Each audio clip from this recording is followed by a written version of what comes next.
Yung mga krone noon, yung mga krone ngayon, anak ka ng putang ina ninyo.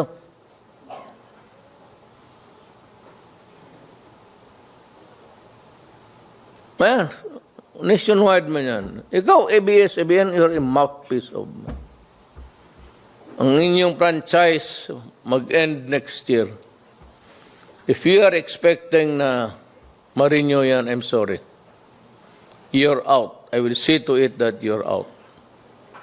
Ilan kaming mga kandidato na kinuha ninyo ang pera namin but never aired our propaganda. Ako, Chis Escudero, lahat kami.